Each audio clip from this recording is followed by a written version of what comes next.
Perfecto. Entonces, aquí vamos a empezar con una breve introducción. Yo les voy a contar, se trata de una paciente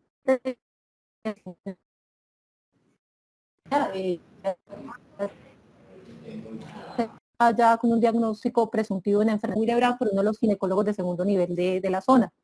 Ella cuenta que tiene que usar entre 8 a 10 toallas por día durante sus menstruaciones, sus menstruaciones son muy prolongadas, que duran hasta un mes, y el ginecólogo le envió un panel general en donde nos reporta una antígeno de von Willebrand en 39%, una actividad de von Willebrand del 36%, un factor 8 en 51%. Ella no tiene ninguna cirugía previa, no la han hospitalizado nunca, no hay un antecedente de un sangrado mayor, diferente pues, al anteriormente mencionado. En su historia familiar es muy llamativo que su madre presentaba menstruaciones abundantes que duraban entre 5 a 6 días al mes y que ella usaba más o menos entre 20 toallas al día. Tiene varias tías maternas y la tía y la abuela tuvieron que ser histerectomizadas debido a la hemorragia uterina disfuncional. Cuenta que como el manejo inicial, el psicólogo le recomendó utilizar anticonceptivos orales. Cuando se examina es una mujer joven, sana, sus signos normales, sus signos vitales son normales, no se evidencia ningún tipo de hematomas, se le hace pues, un examen exhaustivo buscando hepatosplenomegalia como hacemos en la consulta de hematología, no hay hepatosplenomegalia y no hay linfadenopatía. Ella, como el enfoque clínico inicial, ya tenía su panel hematológico normal, solamente una anemia leve microcítica hipocrómica, y como llega ya direccionada con un diagnóstico presuntivo de enfermedad von Willebrand, debido pues a los laboratorios que nos había reportado previamente el ginecólogo, nosotros en el laboratorio le tomamos en su primera consulta un antígeno de von Willebrand que se encuentra en el 60% con una actividad del 56%, y un factor 8 en el 136%. Debido a que en ese momento teníamos unos niveles altos, con una actividad del von Willebrand en 56 y un antígeno en el 60% y un factor en 136, lo cual era muy llamativo, decidimos darla nuevamente a la consulta para repetirle los exámenes. Le recomendamos que dejara de tomar los anticonceptivos orales y en ese momento repetimos un segundo panel. En la segunda consulta le medimos el antígeno de von Willebrand que lo encontramos en 32%, encontramos una actividad de von Willebrand en 55% y un factor 8 de 69%. Con esto decidimos hacer una prueba de desmopresina con 0.3 microgramos subcutáneos en 2 horas, le medimos nuevamente el antígeno de von Willebrand en 163%, una actividad de von Willebrand en 218% y el factor en 401%. A las 4 horas nuevamente le medimos el antígeno de von Willebrand con 150% de actividad de von Willebrand y adicional a eso le medimos actividad y factor, los cuales habían disminuido ligeramente. Aquí me gustaría escuchar sus opiniones acerca de cuál es el diagnóstico presuntivo en esta paciente que ya es direccionada para el manejo clínico. No sé si alguno tiene alguna pregunta, alguno quiere hacerme alguna... Natalie, acerca de lo que encontramos. Natalie, es que te estamos escuchando un poco entrecortado, pero mira, es que pues yo desde mi punto de vista ginecólogo quisiera un poco tener un poco más precisión sobre cuál es la utilidad y cómo interpretamos cada una de esas pruebas que tú le estás haciendo a esa paciente. Perfecto. No sé si alguien más tiene alguna pregunta acerca del caso clínico que les acabo de comentar o si tienen alguna sugerencia adicional.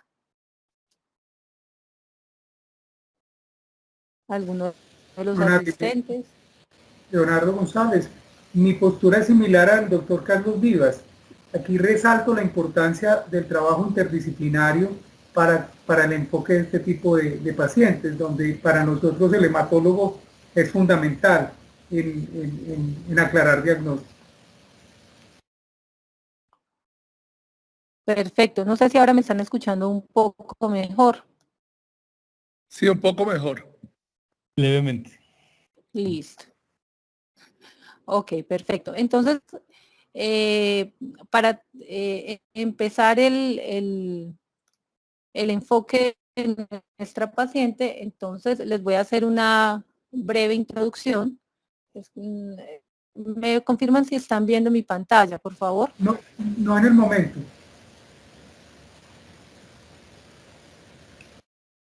Esperen un momento porque yo tampoco lo estoy viendo acá. Es que realmente yo siempre con Teams tengo el problema de que la pantalla se retarda muchísimo en presentar. Uh-huh. Sí, señor, es un problema que siempre existe con Teams.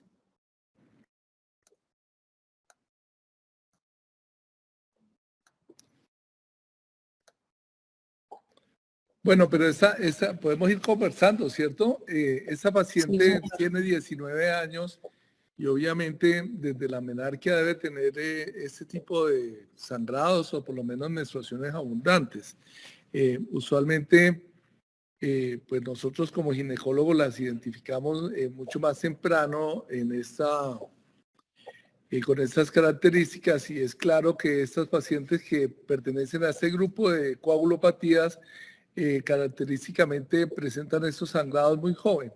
Ustedes como hematólogos, ¿cómo reciben estas pacientes? ¿Cómo suelen recibirlas?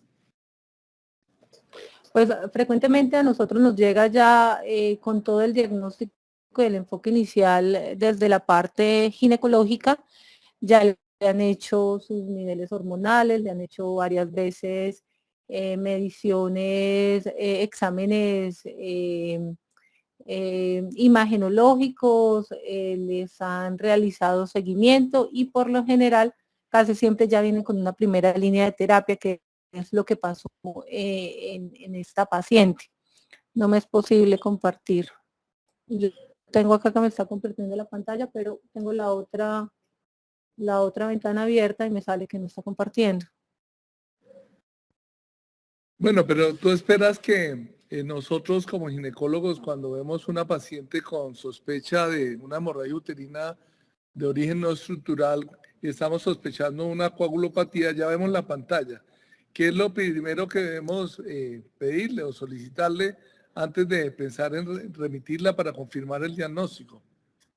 Bueno, esa es una muy buena pregunta, entonces acá yo les voy a hacer como un recorrido. Carlos, una cosa interesante, perdona la interrupción, es cuándo está indicado iniciar estudio en esta paciente que presenta sangrado uterino anormal. Porque tenemos el contexto de que está presentando la doctora Natalie, que es la paciente como en la adolescencia, un poquito. Pero también hay casos en los cuales en edades más avanzaditas, esa paciente por alguna razón no ha sido estudiada y no tenemos un diagnóstico claro de este tipo de posible anormalidad.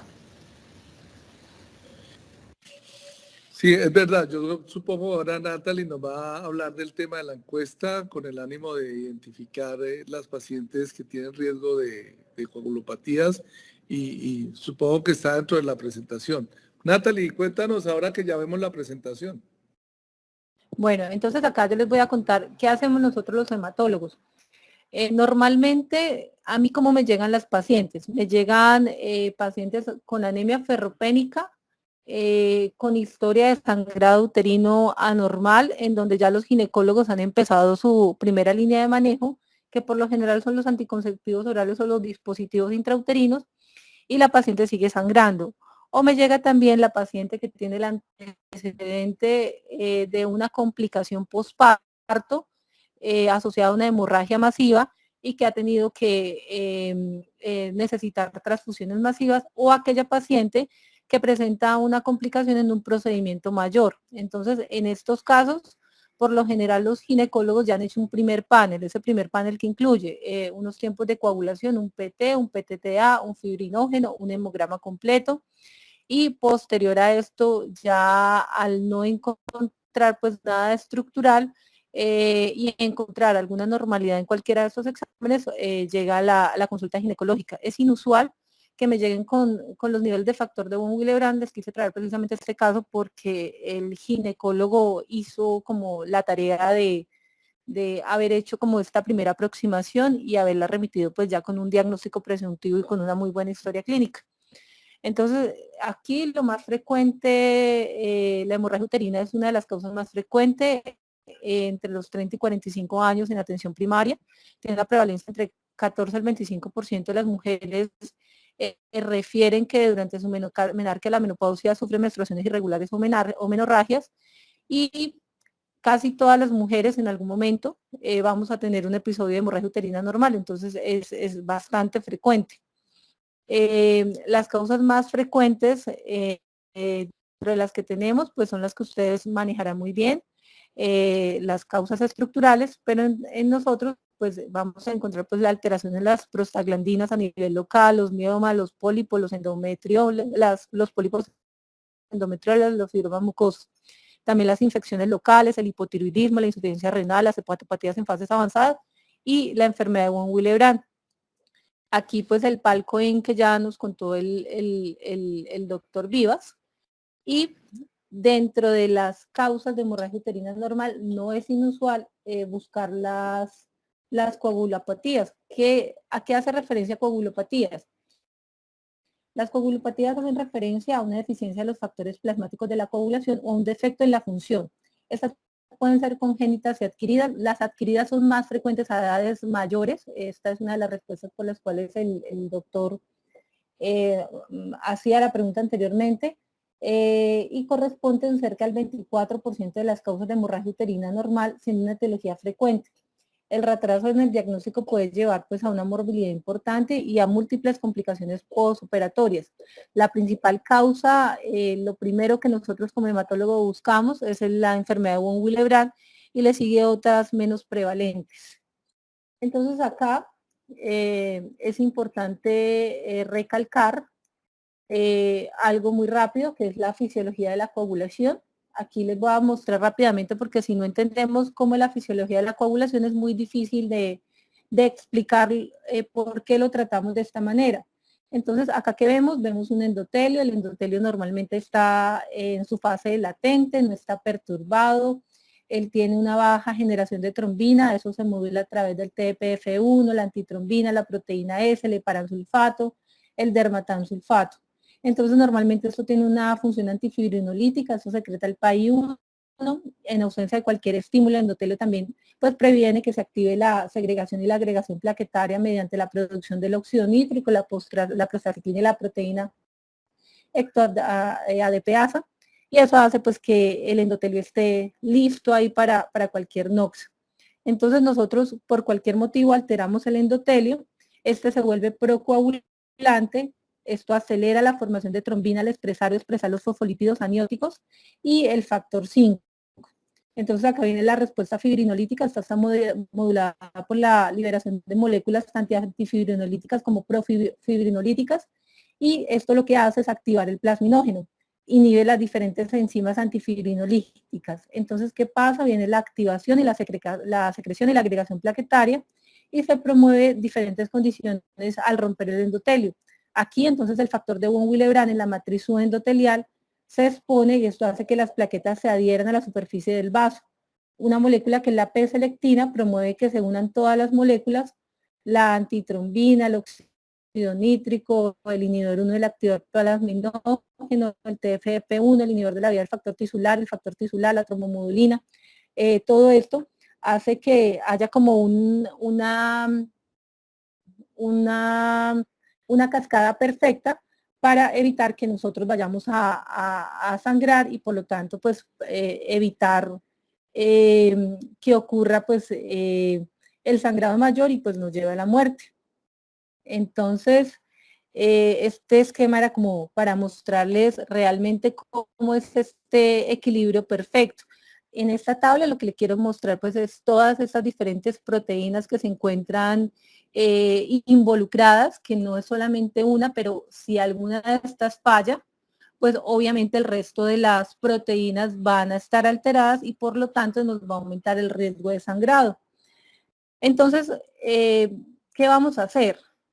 Primero, la evaluación primaria. ¿Qué vamos a hacer? Entonces, tenemos una paciente con un sangrado menstrual abundante. Este inicia en la menarquia.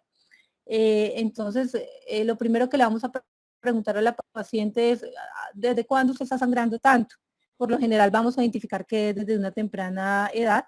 Posterior a esto vamos a hacer algunas preguntas como si ha tenido sangrados postparto, si ha tenido sangrados relacionados con cirugías, si ha tenido sangrados relacionados con procedimientos dentales. Si cumple cualquiera de los dos criterios anteriormente mencionados, equimosis 1 o 2 veces por mes, epistaxis 1 o 2 veces por mes, gingivorragia frecuente y antecedentes familiares de síntomas de sangrado, entonces nos va a alertar para empezar pues a realizar el proceso diagnóstico. Entonces, si ustedes ven, la tamización es solamente historia clínica, no se necesita nadie experto pues para llegar a una aproximación diagnóstica de la causa más frecuente asociada a coagulopatías. No sé si hasta aquí tienen alguna pregunta adicional las personas que están participando.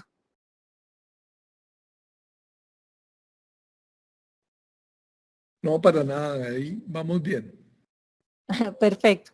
Entonces, le hicimos todas las preguntas a nuestra paciente. Entonces, listo. Si la tamización es positiva, entonces, ¿qué pregunta le vamos a hacer? La historia de que sangraba mucho en la menarquia, hubo un criterio de sangrado postparto, un sangrado asociado a cirugías, un sangrado con las extracciones dentales, y la paciente tiene equimosis 1 o 2 veces por mes, más epistaxis o gingivorragia, o tiene los antecedentes familiares. Si la tamización en este caso es positiva, entonces, ¿qué vamos a solicitar? Lo que van a solicitar desde la atención primaria es un hemograma completo, el tiempo de protrombina activado, el tiempo de tromboplastina parcial activado. Si tenemos el tiempo de tromboparcial activado prolongado, entonces en ese solo caso vamos a pedir que vamos como adentrarnos en el panel diagnóstico. Pero si el tiempo de tromboplastina parcial activado se encuentra normal, vamos a parar ahí. Esto no tiene nada que ver con hematología y vamos a buscar otras causas de hemorragia uterina normal. Entonces, si ustedes ven, es un enfoque muy básico y muy económico. Si tenemos el tiempo parcial de tromboplastina activado prolongado, entonces vamos a empezar a buscar un inhibidor. ¿Cómo nosotros buscamos un inhibidor? Entonces pedimos mezcla de TTPA y podemos hacer pruebas confirmatorias. ¿Esto para qué? Pues para buscar las causas adquiridas, buscar hemofilias adquiridas o deficiencias de factores. Adicional a esto, vamos a buscar el antígeno de von Willebrand, el factor de ristocetina, y vamos a medir solamente un factor 8. No nos vamos a poner a medir todos estos factores que normalmente empiezan a pedir, que a mí me llegan con factor 8, factor 9, factor 10, factor 12, uno ni siquiera sabe un poco de factores que piden, solamente el factor 8. Pedimos siempre los niveles de ferritina, pedimos una TSH y pedimos el panel de función hepática, pues debido pues a que estas proteínas pues se sintetizan en el hígado y estos pacientes que tienen algunas alteraciones en la función hepática pues pueden tener alteraciones en esta zona. Si tenemos ya un TPT alterado y tenemos alguno de los anteriores laboratorios alterados, pedimos la evaluación por hematología, como hizo el ginecólogo que remitió a la paciente anteriormente mencionado. Si el TPT-PA no se encuentra prolongado, no hacer más exámenes innecesarios.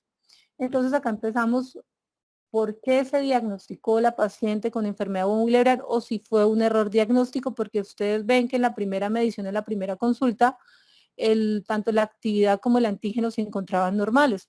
Entonces acá Natalie, perdón un minuto, discúlpame que te interrumpa, pero me parece importante esta parte. O sea, nosotros hacemos la historia estructurada, miramos a ver si tiene antecedentes en nuestro cuestionario de sangrados quirúrgicos, posparto, dentales, equimosis, sangrados de las encías, y ahí le pedimos los laboratorios básicos que son pues el cuadro hemático, el PT y el PTTA, y si el PTTA está normal, no, definitivamente esa paciente no tiene un problema de hematología, ¿de acuerdo? De acuerdo, de acuerdo. O sea, Sí, esa señor. paciente no necesita ver el hematólogo, o podría haber algún tipo de coagulopatía que se quede ahí subdiagnosticada en ese grupo con ese examen normal. No, sabes que no, porque en el hemograma vamos a tener el conteo cuantitativo de las plaquetas, en el hemograma vamos a tener los niveles de hemoglobina y en el PT y el PTT activado vamos a estar visualizando cómo van a estar las vías de la coagulación. Entonces realmente es un panel muy sencillo y muy básico. Entonces a veces nosotros los hematólogos vemos que hay un gasto excesivo tratando de buscar cosas que no se deben de buscar. Y nos da la consulta sin necesidad. Entonces, si ustedes ven, es un panel sencillo que desde un primer nivel se puede hacer. Ok, perfecto. Ya acá les voy a contar, ya acá yo les voy a contar el por qué. Entonces, la enfermedad de von Willebrand tipo 1 es muy fácil, o sea, la enfermedad de von Willebrand no es tan complicada, no tiene ningún misterio. Entonces, en la tipo 1, ¿qué pasa? Pues ahí vamos a encontrar que hay una disminución cuantitativa del factor de von Willebrand. Esta es la más frecuente. Entonces, si tenemos un PTT activado, medimos factor, antígeno y actividad, y estos se encuentran disminuidos proporcionalmente. El 75% de las pacientes vamos a pegarle al diagnóstico, vamos a decir, esta paciente tiene una enfermedad de von Willebrand tipo 1, cumplió nuestros criterios diagnósticos y en cuanto a prevalencia es lo más frecuente. Entonces acá vamos a hacer la actividad antígeno va a ser normal porque obviamente la disminución de la actividad como el antígeno está normal. El tipo 2, entonces aquí hay un factor disfuncional, esta la dividimos en 2A, 2B y en 2M. La 2A corresponde al 15%, hacemos la actividad, la proporción de actividad antígeno se encuentra disminuida, y la 2B, que es la más rara, corresponde al 5%, el factor de actividad a antígeno se encuentra disminuido. La 2M realmente es muy rara y esta se da porque se encuentra reducida el factor de von Willebrand a la glicoproteína 1B y los niveles reducidos del factor, y aquí vamos a utilizar el RIPA, que es algo que pues nosotros los hematólogos vamos a interpretar de una manera más sencilla. Y la 2N es mucho más rara, y en esta vamos a encontrar que hay una actividad del factor 8 relacionada con el factor de von Willebrand antígeno, similar a la hemofilia A. Entonces, si ustedes vieron en el caso anterior, nosotros dentro de los laboratorios pedimos factor, actividad, antígeno y niveles de factor 8. Y la tipo 3 es muy rara, realmente no la vemos de manera frecuente en nuestra práctica diaria, y en esta vemos que están ausentes los niveles de factor 8 y la actividad y el antígeno se encuentran completamente comprometidos. ¿Qué vamos a encontrar en la enfermedad de von Willebrand? Lo que hablamos anteriormente, sangrado menstrual abundante, principalmente en la menarquia, eso se encuentra del 60 al 90%, el sangrado ocurre entre las primeras horas hasta los 5-15 días del posparto, y con los años estas manifestaciones van desapareciendo. Entonces, ¿por qué van desapareciendo? Porque a medida de que la edad va aumentando, la actividad del factor va incrementándose al 0.8%. Alguna vez los estrógenos pues se ha encontrado pues que estimulan el factor de von Willebrand, y esta sería una de las explicaciones del por qué en el momento en que yo le medí el factor de von Willebrand, la actividad y el antígeno a la paciente, se encontraban casi normales, si se percataron de ese dato. La historia de sangrado menstrual fuerte va disminuyendo con los años, lo cual es característico pues de la historia clínica pues de las pacientes que vamos interrogando con la edad. Pruebas primarias, lo que mencionamos anteriormente, y las pruebas secundarias, que pues ya realmente esto lo hacemos nosotros, que son los análisis de los multímeros de von Willebrand, la agregación plaquetaria inducida por ristocetina usando plasma rico en plaquetas, y las bajas concentraciones de ristocetina, que es lo que ustedes conocen como RIPA. ¿Cómo se interpretan los resultados? Que es para saber qué tipo de enfermedad de von Willebrand tenía nuestra paciente. Entonces, si se reporta menos del 30% de la actividad, confirmamos el diagnóstico. hacemos la relación de actividad de factor y antígeno. Si esta es mayor o igual al 0.7%, diagnosticamos enfermedad de von Willebrand tipo 1 y empezamos a hacer las pruebas secundarias si ya no diagnosticamos la enfermedad de von Willebrand tipo 1.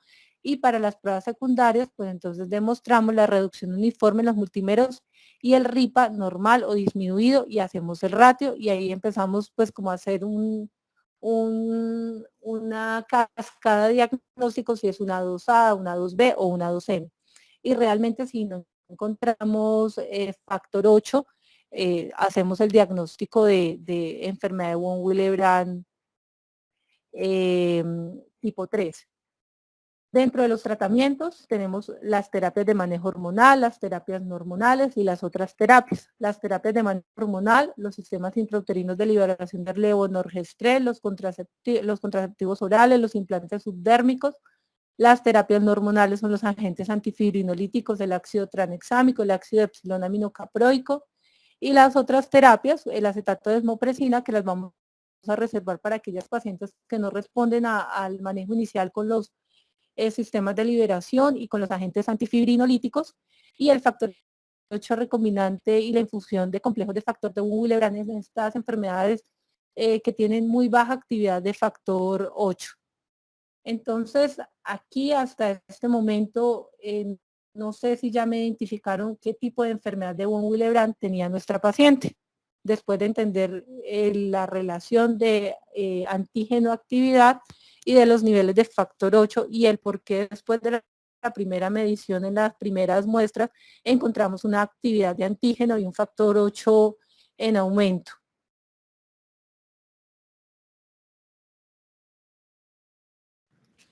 Yo creo que lo mejor es que nos soples esa parte de la respuesta. No sé si alguien más me quiere preguntar algo más del caso clínico, ya después de haberles explicado cómo yo interpreto las pruebas que ustedes me solicitan, porque realmente ustedes son los que me envían a este grupo de pacientes. Bueno, la paciente tenía una enfermedad de von Willebrand tipo 1, la relación antígeno-actividad y los niveles de factor 8 se encontraban 1 a 1 y en este caso no había necesidad de hacer pruebas secundarias, por lo tanto yo no le hice ningún tipo de estudio adicional y la dejamos diagnosticada con una enfermedad de von Willebrand tipo 1. Preguntas del caso clínico. Bueno, y el por qué normalizó los niveles, precisamente por el tratamiento inicial que hizo su ginecólogo, que fue el uso de los anticonceptivos orales. Las pruebas con desmopresina nosotros no las estamos utilizando de manera rutinaria, solamente en aquellas pacientes que nos llama mucho la atención que en el momento en el cual nosotros hacemos las pruebas confirmatorias, o sea, el segundo rastreo de pruebas, el paciente ha aumentado su actividad precisamente para ver si este grupo de pacientes responde a la prueba de desmopresina. No sé si quieren hacerme alguna pregunta de cómo manejar, enfocar o hacer el enfoque diagnóstico de esta paciente.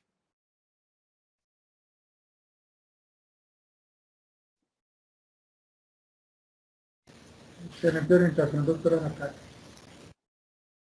Señor. Natalie, muchas gracias. Una pregunta. Después de que la paciente pasa el episodio agudo, pues obviamente regresa a su ginecólogo y la expectativa es que finalmente, de acuerdo a cada uno, a ya la situación específica de la paciente, se decida si se emplea probablemente un tratamiento hormonal con un sistema de liberación del levonorgestrel o anticonceptivos.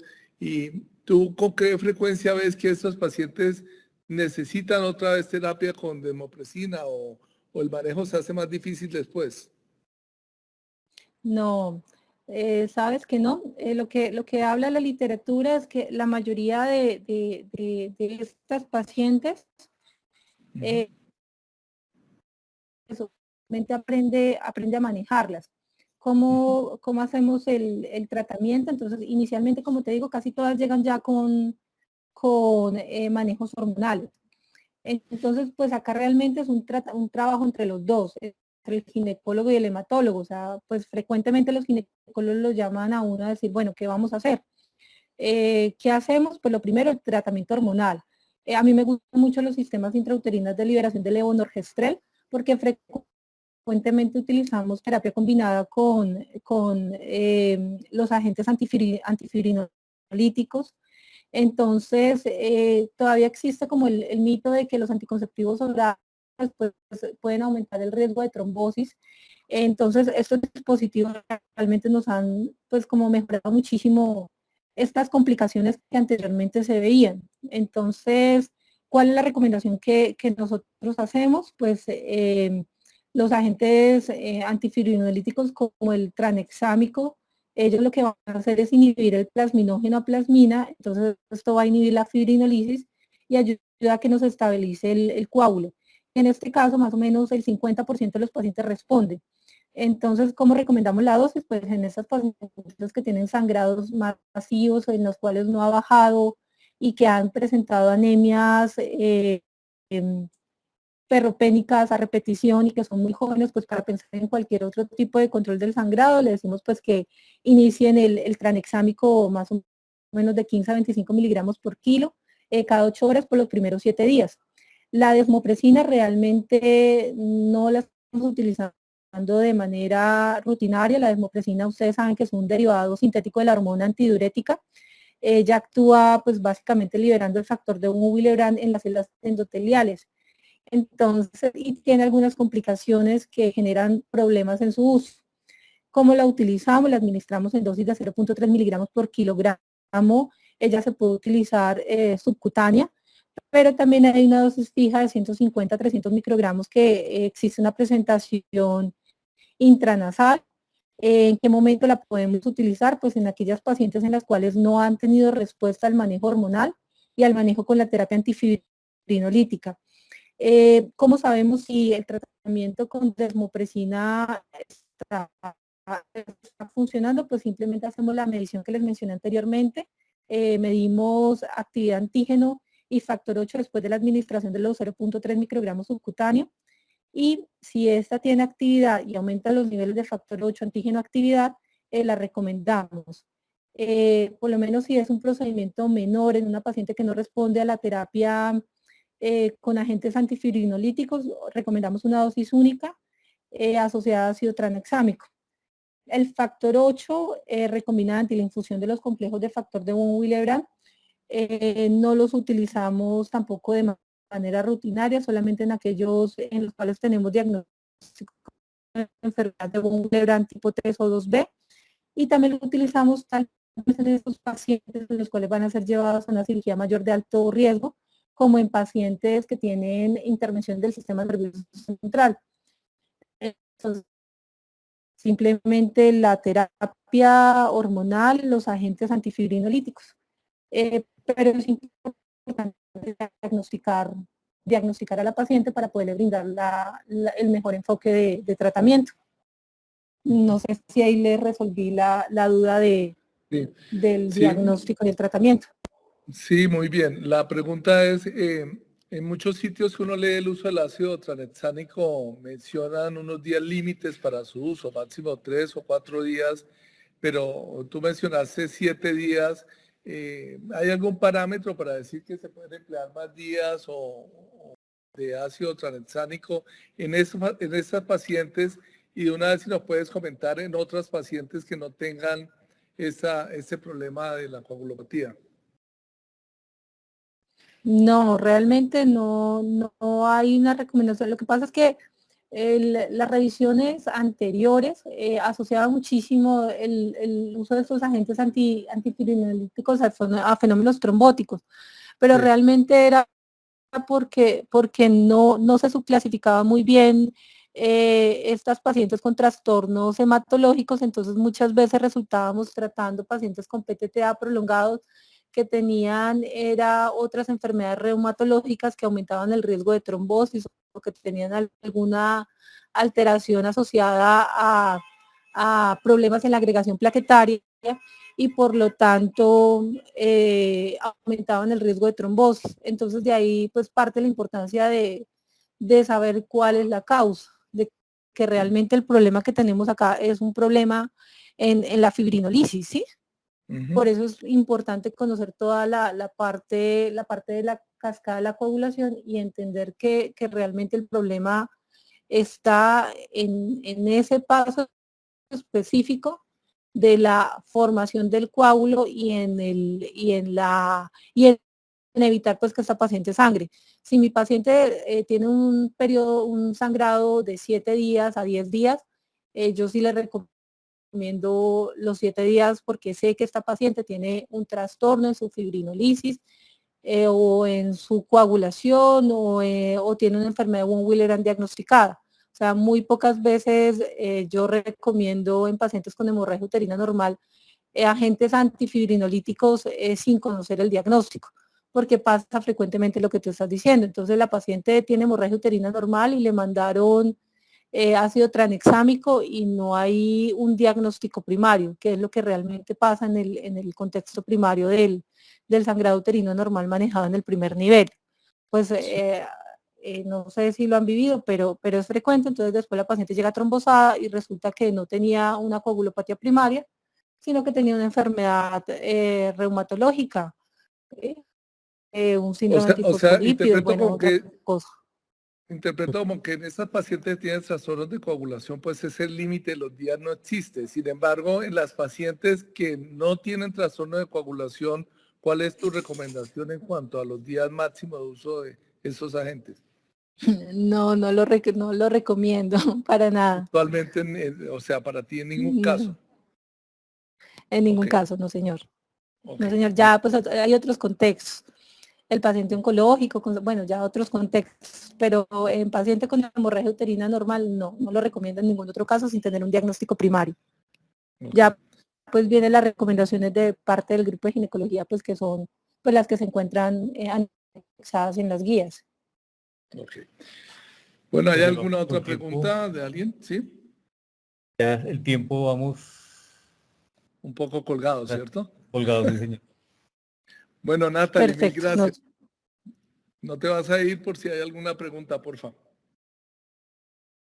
No me voy a ir, yo los voy a acompañar. Listo. Me gustaría que me hicieran más preguntas de la coagulación porque realmente me apasiona el tema. Excelente. Me avisan cuando vean mi pantalla, por favor.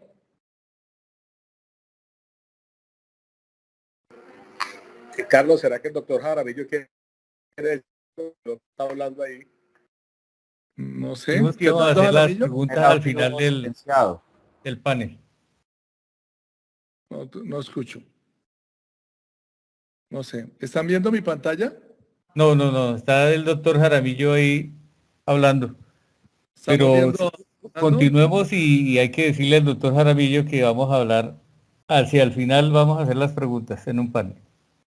Bueno, mira, entonces supongo que ahora sí están viendo mi pantalla. Sí, señor. Ok, los míos son 4 diapositivas y ese era el compromiso. Entonces, ya habíamos mencionado que vamos a hablar de las hemorragias uterinas no estructurales y yo voy a mencionarle estas 4 diapositivas acerca de las causas ovulatorias, que realmente son las causas anovulatorias, porque hacemos referencia a las pacientes que tienen sangrados asociados a anovulación. Y en ese orden de ideas, pues primero mencionar un poco las causas de anovulación. Tenemos las causas fisiológicas, dentro de lo que están la adolescencia, la menopausia, el embarazo, la lactancia, y las patológicas que están las asociadas con el hiperandrogenismo, que son el síndrome ovario poliquístico, la hiperplasia suprarrenal congénita, los tumores productores de andrógeno, la disfunción hipotalámica, dentro de las que está la anorexia, la hiperprolactinemia, la enfermedad tiroidea, la enfermedad hipofisiaria, la falla ovárica, la iatrogenia y los medicamentos. Sin embargo, si nosotros vamos a ser prácticos desde el punto de vista de la hemorragia uterina normal como causa anovulatoria, podemos reducir las causas en estas 5, que son los sangrados anovulatorios asociados a los extremos de la vida reproductiva, que son la adolescencia y la perimenopausia. Y dentro de las patológicas, pues nos quedamos básicamente con el síndrome ovario poliquístico. Las otras 2 causas de anovulación hiperandrogénica son realmente poco frecuentes, la disfunción hipotalámica y la enfermedad tiroidea. Y casi que podríamos excluir la disfunción hipotalámica y dejar solo la enfermedad tiroidea y el síndrome de ovario poliquístico como las causas de anovulación más frecuente que causan hemorragia uterina anormal de tipo ovulatorio. Entonces, entendiendo un poco lo que pasa, las pacientes que tienen anovulación, pues tienen un estímulo en el endometrio dado por los estrógenos que causan una proliferación endometrial. Siempre digo que básicamente los estrógenos son asociados en el endometrio con proliferación endometrial y mitosis. Es decir, este endometrio crece, y si no hay la ovulación, no hay influencia de la progesterona, por lo cual el endometrio no logra transformarse en un endometrio secretor, sino que continúa su crecimiento, su proliferación endometrial, y se vuelve un endometrio con unas características especiales, que es un endometrio frágil, con una fragilidad vascular que hace que se formen verdaderos lesiones en los vasos sanguíneos, que son como pequeños cortes en los vasos que producen a su vez sangrado, y el estroma, que no es estimulado por la progesterona, tampoco tiene la capacidad de soportar ese endometrio, que a su vez no sigue siendo un endometrio más grande de lo normal. Entonces, ¿qué pasa? Yo tengo dos mecanismos por los cuales se produce el sangrado. Entonces, ese endometrio grueso tiene un proceso de isquemia en el cual la porción distal del endometrio se escama, y la paciente, aquella que consulta porque tiene ciclos infrecuentes y súbitamente tiene un sangrado abundante, tiene este mecanismo. Y el otro mecanismo es en el cual el endometrio comienza a tener defectos por la fragilidad vascular, y entonces tiene parches en los que se escama parcialmente el endometrio, y entonces esta paciente no se presenta como un sangrado abundante, sino que se presenta como un sangrado irregular, intermitente, y entonces estas dos son básicamente las presentaciones de la hemorragia uterina de origen ovulatorio, y este es el mecanismo por el cual se presenta, y me parece muy importante entenderlo de esa manera para también saber cómo lo debemos tratar. Entonces, lo primero es hacer el diagnóstico, y el diagnóstico debe pensarse primero si la paciente tiene o no una causa de anovulación. Y lo más fácil es primero preguntarle cómo son sus ciclos.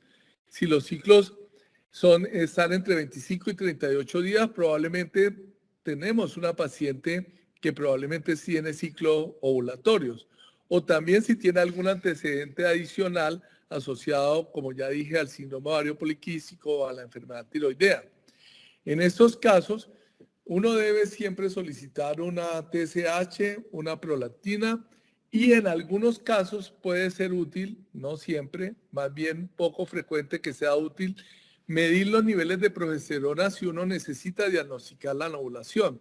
Pero eso casi nunca es necesario cuando la paciente viene con sangrado, porque no le da a uno esa oportunidad de medirle la progesterona, y en ese momento pues no le sirve de nada medírselo. Y pongo ahí la biopsia de endometrio porque ustedes vieron que un grupo de estas pacientes se encuentran en la época perimenopáusica, y algunas de ellas, por estar en ese grupo etario, pueden necesitar la biopsia de endometrio. Entonces, nosotros, ¿cómo lo debemos tratar? Entonces, dependiendo si la paciente viene o no sangrando. Si la señora consulta por sangrado, y esto me parece muy importante dejarlo claro, porque lo que ve uno es que estas pacientes llegan al servicio de urgencias e infortunadamente son tratadas con un progestágeno de depósito. Pero si nosotros entendemos que lo que la paciente tiene es una descamación del endometrio, y uno necesita que la paciente deje de sangrar, entonces lo que debe hacer primariamente es lograr que ese endometrio vuelva a proliferar. ¿Y cómo hace uno que el endometrio prolifere? Pues dándole estrógenos, ¿sí? Y si la paciente no tiene un sangrado activo, o ya viene en la consulta después de controlar el sangrado, y yo no tengo que darle un tratamiento para la causa específica de la anovulación, pues puedo darle un progestágeno cíclico en caso de que la paciente no necesite planificar. Porque en el primer caso que tengo que darle los estrógenos, pues casi siempre la forma más fácil de darle estrógenos son los anticonceptivos orales combinados.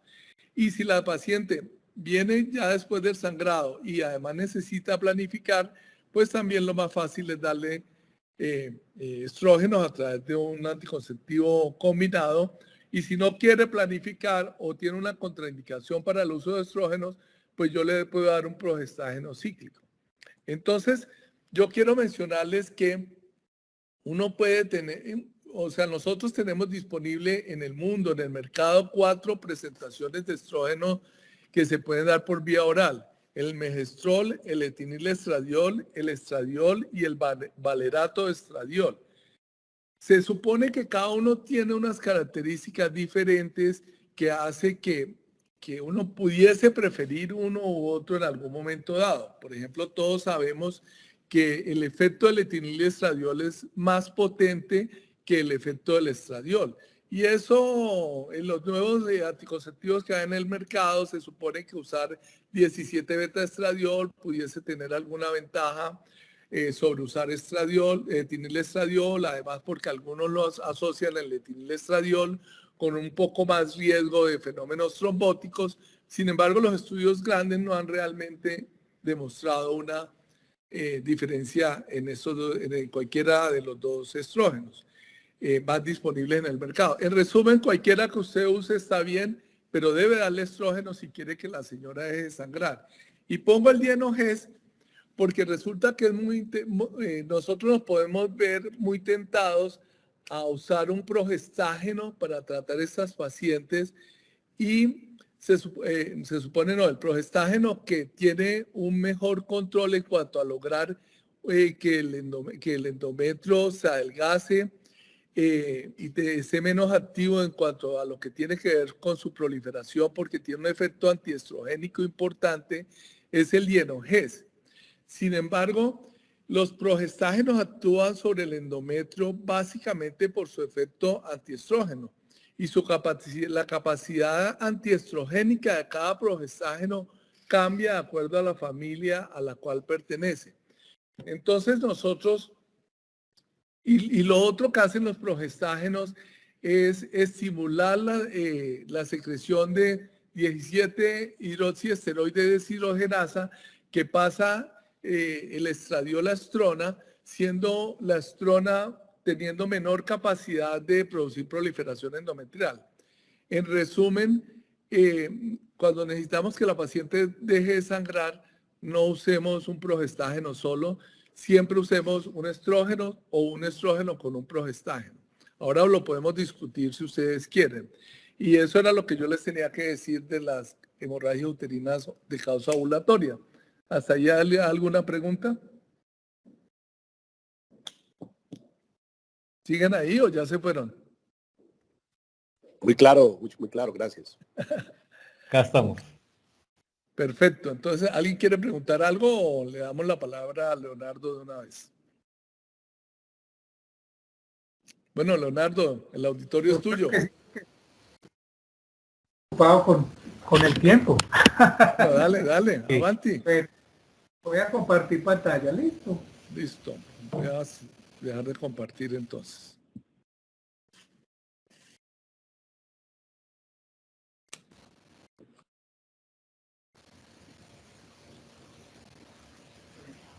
¿Están viendo la pantalla? Sí, señor. Muy bien. Bueno, voy a tratar también de ser breve. Si Carlos sí me había sugerido que el tiempo eran 15 minuticos, me voy a tratar de demorar mucho menos. Primero agradecidísimo pues por la invitación. No tengo ningún conflicto de interés pues para conversar sobre este tema. Realmente me siento dichoso y de lo compartido hasta ahorita. Solamente pues trabajamos todos desde el punto de vista reproductivo en nuestros centros, y los centros, voy a hacer una cuñita aquí, no solamente estamos enfocados al manejo de la fertilidad. De hecho, la fertilidad o los trastornos reproductivos son parte de la endocrinología ginecológica y de la medicina reproductiva, y es el enfoque de la normalidad. y alcanzar el restablecimiento de fertilidad natural de lo que pensamos nosotros que sea el enfoque esencial en nuestro quehacer.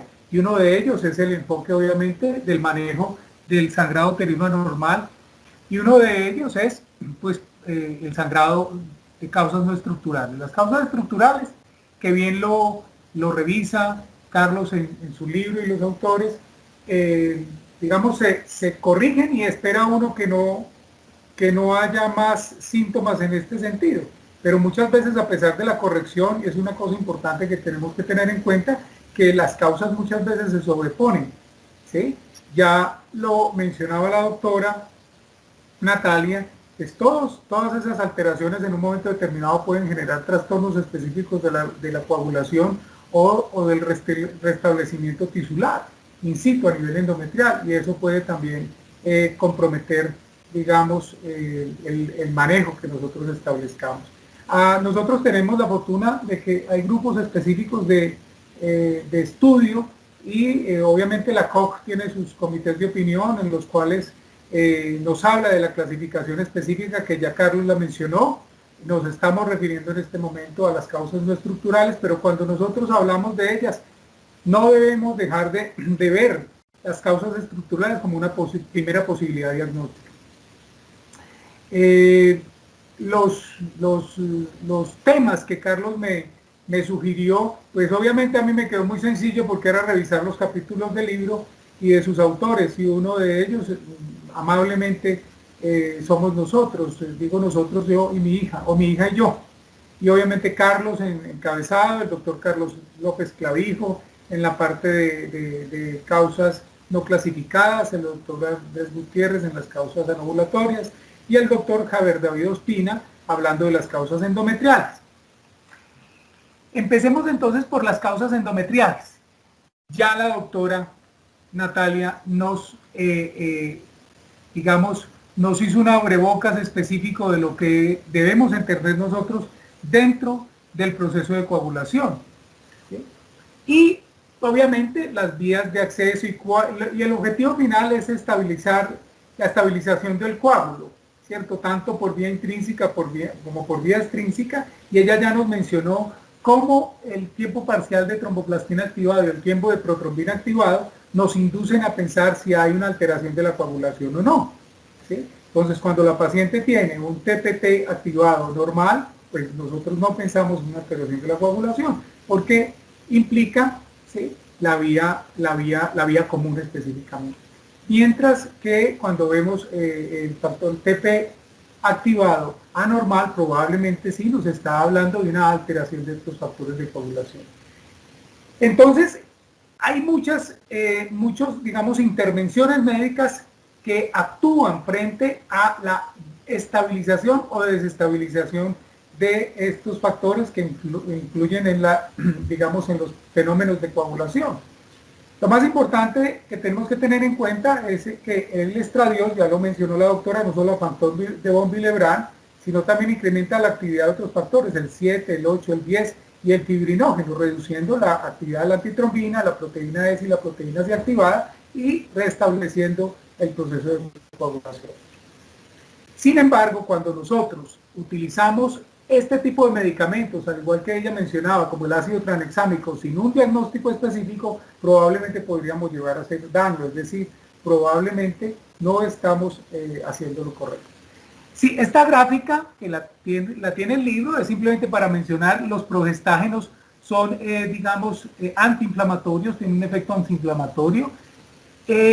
Cuando la caída de los progestágenos, que es lo que define más o menos el inicio de la fase menstrual, lleva a un incremento de estos factores mediadores inflamatorios, disminución de la actividad de glucocorticoides, ¿sí?, y lleva a la producción del sangrado, un sangrado autolimitado por el desprendimiento total del tejido, y empieza el proceso ya de coagulación. Luego hay un incremento, una disminución de otros factores, y empieza el proceso de reparación por el inicio del incremento de estrógenos. En cada ciclo ocurre esto, y esto debe producirse de manera equilibrada. Cuando esto no ocurre, empieza a ocurrir los sangrados uterinos anormales de origen básicamente endometrial. Dos causas específicas que podrían considerarse, uno, trastornos de la coagulación no diagnosticados y otros fenómenos inflamatorios también no diagnosticados, que pueden llevar a un sangrado uterino anormal de origen endometrial, que probablemente no están incluidos en las causas ya conocidas.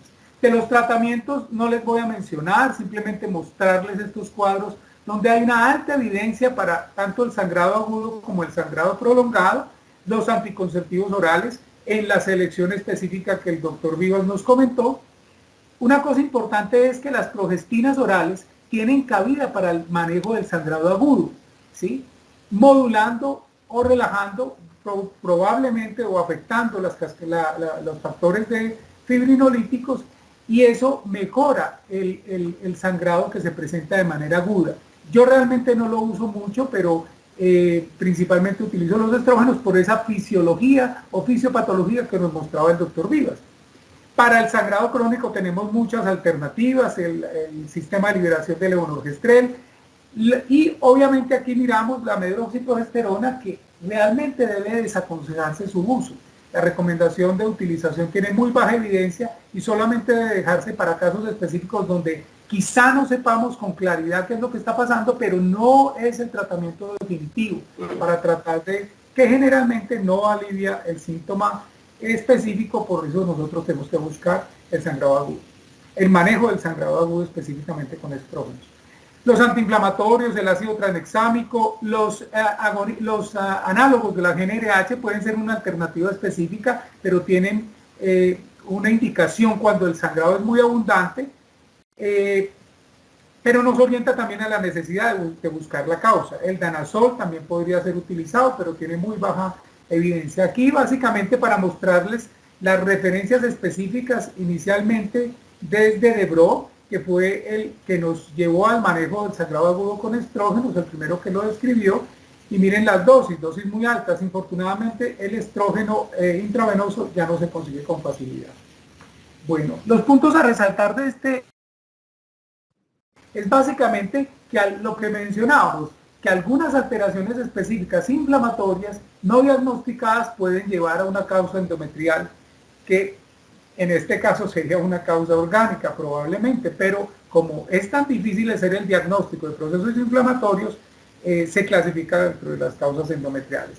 Una cosa importante es que los anticonceptivos orales combinados son la primera línea en el manejo de la reducción del volumen menstrual, entre el 35 y el 72%, pero los progestágenos en las dosis que referimos también alcanzan digamos un control de síntomas agudos hasta en un 70%. El ácido tranexámico, ya sabemos, es un antifibrinolítico de vida media corta que puede usarse en las pacientes que se sospecha que pueden tener, aunque no se ha diagnosticado, una alteración específica de origen endometrial. Se debe iniciar el manejo el día del sangrado, y yo en general lo extiendo máximo por 5 días, que en general las pacientes con 2, 3, 4 días de tratamiento es suficiente para controlar. Los sistemas de liberación no controlada, ya sabemos que en un 97% controla el sangrado de origen endometrial, y los otros tratamientos deben reservarse para manejos específicos de cuando tenemos un sangrado uterino disfuncional de sospecha de causa endometrial de difícil manejo. Bueno, ¿hasta ahí alguna pregunta? ¿Algún comentario?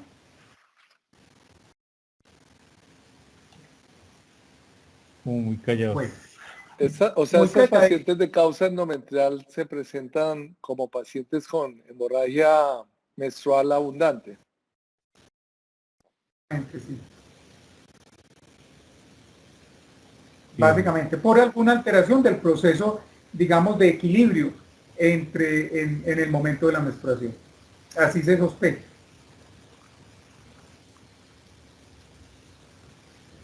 Ya, por ahora, ya. Sí. Vamos a seguir con las causas iatrogénicas. La iatrogenia obviamente se refiere al sangrado uterino secundario a alguna intervención médica, o sangrado por iatrogenia lo definimos como aquel que es producido por la atención médica realizada con el fin de cumplir un objetivo terapéutico en una mujer cuyo sangrado vaginal previo se encontraba normal.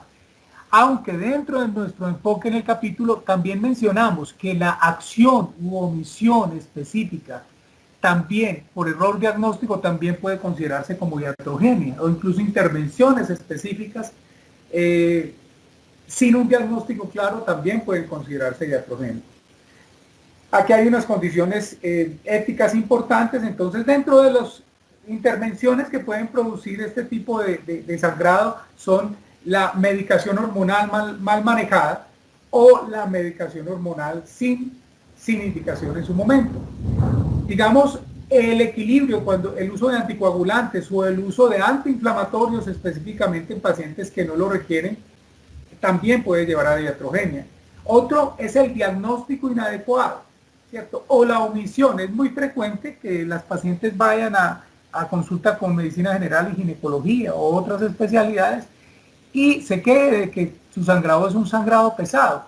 Y nosotros digamos, no, tranquila mi señora, eso es normal. O incluso en lo que refería el doctor Vivas, como sangrados anovulatorios fisiológicos que pueden ser considerados esperados en esa época de la vida reproductiva de las mujeres, como no se preocupe señora, eso es normal, pero normal si no le produce ningún tipo de síntomas, si no le lleva a un cuadro de anemia. Si obviamente le está produciendo algún malestar, esa paciente tiene que ser intervenida. Y lo otro es el ISMOCEL, que ya vamos a ver que se clasifica como las no clasificadas, pero consideramos que podría llegar, o no solamente nosotros, sino el Comité de Opinión de la COG, y que podría llegarse a considerar como iatrogénica precisamente porque es secundaria a una intervención médica. Las conclusiones aquí las acabamos de mencionar. Hay una cosa que quiero resaltar, es que el conocimiento de la normalidad en volumen del sangrado, en proceso de hemostasia, en tiempos específicos de aparición y duración de las menstruaciones. Consideramos que eso es fundamental en la fisiología del ciclo ovulatorio, del ciclo menstrual y su correspondencia. Es fundamental para nosotros determinar qué es anormal y poder en un determinado momento iniciar un proceso diagnóstico para evitar obviamente la omisión y llevar a intervenciones indebidas o omisiones indebidas. Básicamente esto lo referimos y está dentro del capítulo del libro, que los invito a leerlos, que realmente es importante su resumen. Y para terminar, las no clasificadas. Las no clasificadas, escrita por el doctor Carlos López, mi colega, son aquellas entidades que todavía que son causa de sangrado uterino anormal y que todavía no han sido incluidas en alguna de las otras clasificaciones, básicamente dos. Una, la presencia de malformaciones arteriovenosas, y dos, las secundarias a ISMOCEL. Esas son las causas de sangrado uterino anormal. Bueno, y la endometritis crónica, que vieron que estaba dentro de las causas endometriales, que Carlos sí lo fijaba muy bien, que son aquellas extensiones cíclicas del periodo menstrual, pero no se ha identificado claramente si estas patologías pueden simplemente estar asociadas con sangrados abundantes por precisamente alteración de la homeostasis intrínseca a nivel endometrial, o puede también presentar sangrados por fuera del ciclo. Por ejemplo, el ISMOCEL generalmente se asocia con spotting premenstruales o con sangrados premenstruales, 2 o 3 días, y eso nos puede inducir a pensar en un ISMOCEL, pero su diagnóstico es muy fácil a través de la visualización ecográfica y su corrección probablemente también a través de la intervención histeroscópica. Con respecto a la endometritis crónica, el doctor Carlos se hace un enfoque muy orientado hacia lo que significa para los aspectos reproductivos, pero no infrecuentemente uno encuentra las pacientes sin objetivizar, que la objetivización se hace a través de cultivos, que es muy difícil, o a través de una visión histeroscópica de hallazgos compatibles con endometritis. Y la intervención con antibióticos o la administración de antibióticos muchas veces resuelve esta intervención. Yo personalmente, cuando tengo sospecha, no con un diagnóstico claro, me atrevo a hacer tratamiento antibiótico y en muchas ocasiones con alivio de los síntomas de sangrado. Usualmente se asocian con dolor. Bueno, las malformaciones arteriovenosas pueden ser adquiridas, pero también pueden ser resultado de abortos espontáneos o legrados incompletos. Entonces, pueden quedar digamos, esas comunicaciones arteriovenosas con las arterias de base endometrial y pueden generar persistencia de una normalidad que su corrección es básicamente quirúrgica, aunque yo personalmente he tenido la experiencia de vigilarlas en el tiempo y desapareciendo también los síntomas de sangrado anormal. Y el ismocele, que ya mencionamos, que es una causa, a mi modo de ver, iatrogénica, por eso es muy importante que tengamos en cuenta una adecuada técnica quirúrgica en la realización de cesáreas o en miomectomías también para prevenir este hallazgo. Desde el punto de vista para nosotros en reproducción, es necesario siempre corregirlo antes de hacer cualquier tratamiento. Y desde el punto de vista de causa de sangrado uterino anormal, es fundamental también corregirlo porque se convierte en dos fenómenos. Uno, en un reservorio de sangre que se va expulsando poco a poco como un vaciamiento por llenado, y lo otro es que se convierte en un caldo de cultivo para infección e inflamación. Quiero dejarles este cuadro que está también en una publicación de la revista de Menopausia que hicimos también referente al sangrado uterino anormal y atrogénico, pero tenemos que tener en cuenta siempre el abordaje agudo, el abordaje crónico, tener en cuenta las causas que estamos revisando en este momento, que son las no estructurales, pero siempre descartando las causas estructurales. Herramientas diagnósticas: la ecografía, la histeroscopia, la biopsia si es necesario. Recordemos el espesor endometrial, que eso podría ser un punto importante de discusión, cuándo intervenirlo, cuándo no intervenirlo, en una paciente ya sea premenopáusica o posmenopáusica. Y un abordaje muy lindo que ya para terminar, que resume básicamente muchas de las cosas de las que hemos hablado y nos induce a nosotros los ginecólogos a pensar principalmente en el abordaje del sangrado uterino anormal en la adolescencia, en todos los trastornos de coagulación que la doctora Natal nos expuso en la mañana. Pues hoy la primera conferencia. Bueno, gracias. Espero que no haya sido así como tan fugaz y podamos discutir algo. Gracias, Leonardo. No sé si podamos hacer alguna pregunta a William, que es el coordinador del evento, o cómo lo ve, William. Doctor, pues el tiempo está más o menos corto. Sin embargo, en este momento nuestra patrocinadora va a hablar 5 minuticos o menos y está listo el panel de preguntas para después de esto, además de la rifa de los 2 libros. Ella no se va a demorar nada, nos dijo, y va a hablar un momentico y después de eso sí hacemos la rifa y las preguntas. Diga, Maribel. Muchas gracias, buenas noches a todos, muchas gracias por darme este pequeño espacio con ustedes. Mi nombre es Maribel, soy visitadora médica de Pharma de Colombia y pues actualmente estoy manejando una molécula que es súper importante para esos pacientes que ustedes ven con anemia o deficiencia de hierro y pues también esas pacientes gestantes o con sangrado menstrual asociado pues específicamente a la deficiencia de hierro, para que lo puedan tener en cuenta. Nuestra marca Ferinject, que espero que la alcancen a ver ahí, es carboximaltosa, hierro parenteral de última generación, es diferente al hierro sacarato, y resaltar que tiene unas pues características diferentes al hierro sacarato, siendo que es el único hierro que se puede aplicar en altas dosis de hasta 1000 miligramos en una sola sesión. Viene presentación de 500 miligramos y pues digamos que yo siempre como que les entrego una tabla a los médicos con los que he tenido oportunidad de saludarlos con la marca, donde está simplificada para saber cómo orientarlos en la formulación de Ferinject de acuerdo a los niveles de hemoglobina y al peso del paciente. Y otra de las ventajas que tiene Ferinject carboximaltosa es el tiempo de aplicación, es mucho más corto en comparación al hierro sacarato, de tan solo 15 minutos. Tenemos todos los estudios que avalan pues la seguridad, la rapidez y la eficacia de Ferinject en esas pacientes que de pronto están con hierro oral, que no lo toleran muy bien o que el hierro oral es ineficaz. Entonces, para que ustedes puedan contar con esta excelente opción como lo es Ferinject, Y pues una de las grandes ventajas de nuestra molécula, aparte de ser segura, aparte de ser eficaz y rápida, es que hace parte del plan de beneficios de salud. Es decir, que no requiere MIPRES para la formulación. Entonces, de pronto, pues para los médicos que no conocen mucho de la molécula de la marca, los invito. Hay algunos que ya han tenido la oportunidad de formularla a sus pacientes con unas excelentes respuestas. Y pues aquí algunos de ustedes tienen mi contacto. Cualquier información que requieran sobre el tema, pues me lo dejan saber. Y agradecerles muchísimo su espacio. Muy buena noche. Muchas gracias. Buenas noches.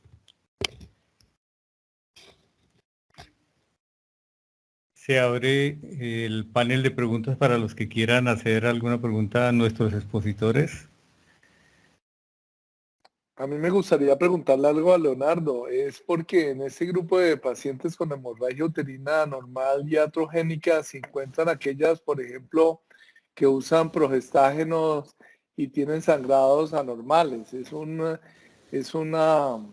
abordaje a veces complejo y no sé si nos pueda hacer algún comentario al respecto. Por ejemplo, Sí, las que tienen endoceptivo y esto. Sí, Carlitos, hay básicamente un estudio, dos cosas fundamentales. Uno, en las pacientes, por ejemplo, anovulatorias relacionadas con hiperestrogenismo, por ejemplo, el síndrome de ovario poliquístico, ¿sí? Son pacientes que responden específicamente al uso de anticonceptivos orales sin problema, pero hay otras que producen a nivel endometrial no sangrados muy abundantes, sino sangrados escasos, ¿sí? Y esas pacientes se asocian con atrofia endometrial. Y no es inusual, como tú lo mencionaste, que les demos progestágenos a esas pacientes con atrofia, ¿sí? Entonces lo que vamos a hacer es a empeorar el cuadro. Con respecto a lo que me preguntas directamente, el uso de endoconceptivos o progestágenos orales de manera consistente, hay un estudio, no me acuerdo el autor específicamente, donde se usa el ácido ascórbico, la vitamina C, a dosis de 1000 miligramos día por 3 meses, disminuyendo esa aparición de sangrado. Un aspecto también muy importante es que cuando nosotros hagamos una intervención terapéutica, seamos muy conscientes de los eventos adversos o de los efectos adversos que puede traer este medicamento, informárselo a la paciente para obviamente, digamos que mejorar la adherencia, ¿sí? Está referido cuando no hay esa información, la paciente no se adhiere porque ella pretende que el sangrado se le quite o el sangrado se le mejore. Pero si le advertimos eso o hacemos estas intervenciones que mencionamos, se garantiza mayor adherencia. No sé si responda algo a lo que me preguntas, Carlos. Muy bien.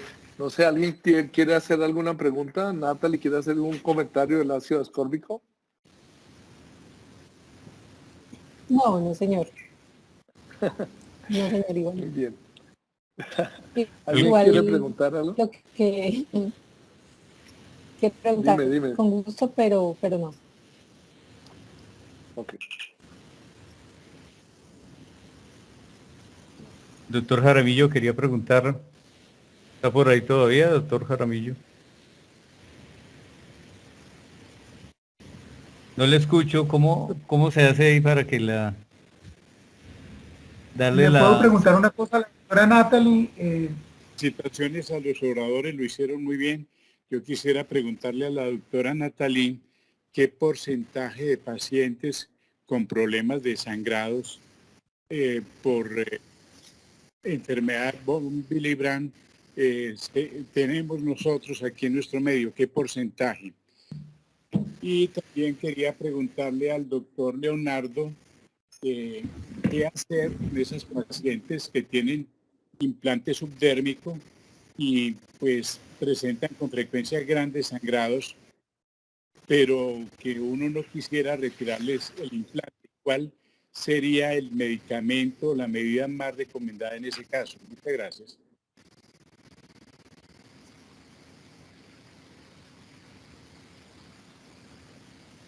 Doctora Natalie. Doctora Natalie.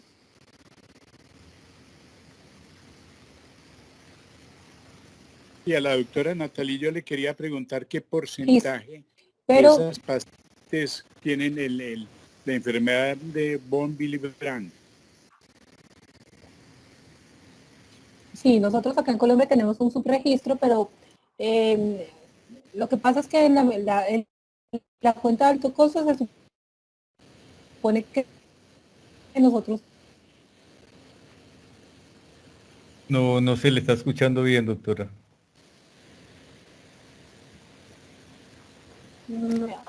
¿Ahí me escuchan? No se le está ¿Sí me estás escuchando? Ahora sí. Sí, sí. Mejor. Listo. Nosotros acá en Colombia tenemos los datos de los últimas, de la cuenta de alto costo. Más o menos el 8% se encuentran reportados en la cuenta de alto costo. Pero hay algunos datos que hablan de hasta el 15% de los pacientes que resultan en edad fértil con enfermedad de von Willebrand. Estaríamos hablando de un porcentaje del 15%, o sea, sí es una incidencia bastante considerable. Lo que dice la literatura es que es más o menos el 24%. En Colombia oficial, en datos de alto costo, 8%. ¿El 8% de qué, Natalie? Discúlpame. O sea, es frecuente. Es frecuente las hemofilias adquiridas, hemofilias A y B, otras coagulopatías, por lo general son menos del 1%. O sea, lo que pasa es que lo que nos refieren a la consulta general es poco. Por lo menos acá No. Se fue otra vez la voz. todos los pacientes. ¿Ya me estás escuchando? Sí, te estamos escuchando. Sí, nuevamente. Listo. Nosotros acá en Medellín, nosotros tenemos como toda la afluencia de esta zona y la zona que estamos captando en la cuenta de alto costo nos están reportando el 8% en los últimos datos estadísticos. Pero hay varios estudios en donde esta incidencia puede llegar.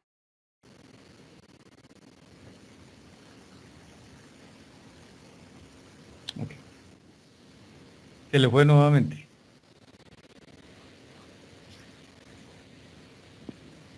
Sí. No hay audio, doctora.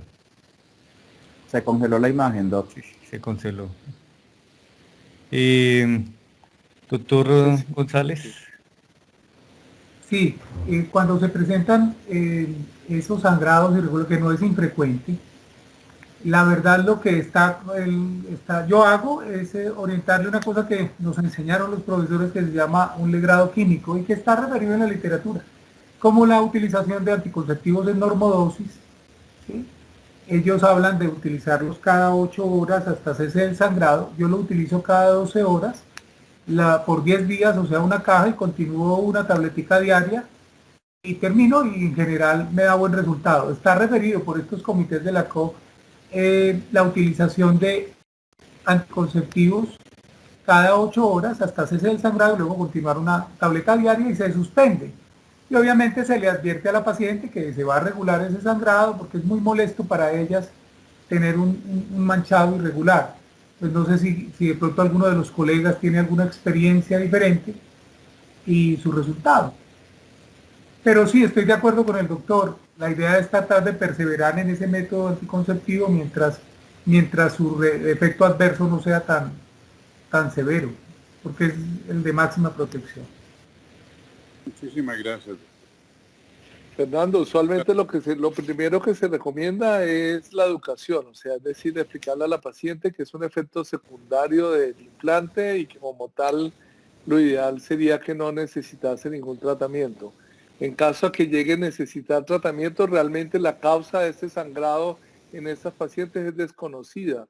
No se sabe realmente si se trata de una endometritis crónica, de un problema de fragilidad vascular endometrial o realmente un tema de atrofia endometrial. La teoría más aceptada es el tema de la fragilidad endometrial por fragilidad de los vasos. y como tal, pues no hay un tratamiento claramente instaurado. Sí, se pueden usar estrógenos, anticonceptivos orales y hay algunos, incluso estudios con antibióticos, pero también se puede usar ácido tranexámico, pero pues hay que empezar por buscar otra causa, o sea, descartar alguna causa estructural y después de descartarla, pues usar cualquiera de estas terapias que obviamente son temporales. Yo soy más me voy hacia la atrofia, Carlitos. ¿Sí? La exposición a progestágenos de manera prolongada genera eso, atrofia y fragilidad secundaria a eso. Y no sé, pues tu experiencia en lo que utilizas, si la paciente mejora o no mejora. No, hay una doctora surafricana que tiene muchos estudios de hemorragia en pacientes con implante subdérmico y realmente no hay ningún tratamiento que haya demostrado su efectividad. Yo usualmente uso estrógenos cíclicos, pero realmente no hay ninguna de evidencia clara de cómo debe abordarse ese tema. Igual pasa con los activos. Bueno, y tu concepto respecto a lo que la recomendación de ese estudio, que no me acuerdo, hombre, eso fue hace más o menos unos 3 años que lo discutimos con el doctor Ricardo Martín y lo revisamos, y sobre el ácido ascórbico. ¿Tú qué opinas? Y sí me gustaría que la doctora nos dijera un poquito sobre eso. Es complicado, porque no hay alternativa. Yo creo que no hay una evidencia clara que eso realmente sea útil, pero pues realmente solo son como 2 estudios de eso y pues yo creo que Natalie no se quiso comprometer y como no tiene micrófono pues aprovecha. Sí, aprovecha. Ese es el problema. Doctores, ¿alguna otra pregunta? Sí. Bueno, yo no sé si ya me escuchan, estoy tratando de conectarme de red. No, los ácidos ascórbicos cero evidencia, o sea, no. No, o sea, no y no. O sea, no es que no me comprometa, es que no. O sea, realmente hay varias revisiones sistemáticas y no. Con respecto, yo no sé si el doctor Jaramillo me está escuchando, qué pena, es que me estaba conectando a otra red, pensé que era el... Estamos escuchando bien. Ah, bueno. Con respecto a lo de enfermedad de von Willebrand en Colombia, la cuenta de alto costo, 8%. Nosotros acá tenemos una red de clínica de coagulación. Y tenemos un dato reportado de hasta el 30% de pacientes con enfermedad de von Willebrand. ¿Pero 8% de qué, Natalie? ¿De los que consultan? ¿De qué te refieres? No, de lo que se encuentra reportado en la cuenta de alto costo, o sea, de lo que nosotros reportamos, lo oficial. ¿El 8% de todos los trastornos de coagulación? O de todos los trastornos de coagulación, sí señor. O sea, es bastante frecuente. Y acá en la clínica de coagulación que hay como en la red de Antioquia, que está Pablo Tobón, América, estamos nosotros, San Vicente Fundación, 33%. De ese 33%, el 40% son pacientes premenopáusicas que consultan por hemorragia uterina normal, o sea, es bastante frecuente. Lo que pasa es que no se está buscando. O sea, casi siempre la paciente llega, consulta, le colocan su manejo hormonal, y la paciente mejora. Obviamente va a mejorar porque ustedes se dieron cuenta que el 75% son enfermedad de von Willebrand tipo 1 que van a responder al manejo hormonal. Entonces yo sí creería que sí hay que ser un poquito más exhaustivos en la búsqueda de enfermedad de von Willebrand en estas causas en las cuales ustedes ya han descartado las causas ginecológicas. Okay. ¿Y lo hace ascórbico? No. Listo. ¿Alguna pregunta más? Bueno, doctores, ya para finalizar, necesitamos que el doctor González y la doctora Bedoya nos regale un número del 1 al 20. Hubo 28 participantes, de los cuales 20 se inscribieron para la rifa del libro. A ver si nos la regalan ustedes. Un número del 1 al 20. El 3. ¿3? Sí, señor. Y el doctor González. El 18. 3. El número 3. La doctora Laura Aldana. Ah, muy bien. Doctora Laura Aldana. Y el 18. Presente. Muy bien, muy bien. El doctor Fernando Jaramillo. Muy buena, Fernando. Bueno, ellos dos, Felicitaciones a los dos. se les hará llegar el libro. Doctores, muchísimas gracias. Por parte de la Asociación de Ginecología y Obstetricia del Tolima, nuevamente reiterarles nuestros agradecimientos y ojalá nos puedan acompañar en unas próximas oportunidades. Gracias, William. Gracias, Natalie. Y Leonardo, mil gracias. A ustedes muchísimas gracias. Excelente conferencias, gracias. Muy formales. Un abrazo. Bueno, feliz noche. Gracias Hasta a luego. todos. Feliz noche. Gracias. Hasta luego. Buenas noches, gracias por la participación, Gracias. excelente. Muchas Paciente. gracias. Perderse el partido del Tolima, ¿no? Muchas gracias. Gracias. Que tengan buena noche. Camilo. Buenas noches para todos.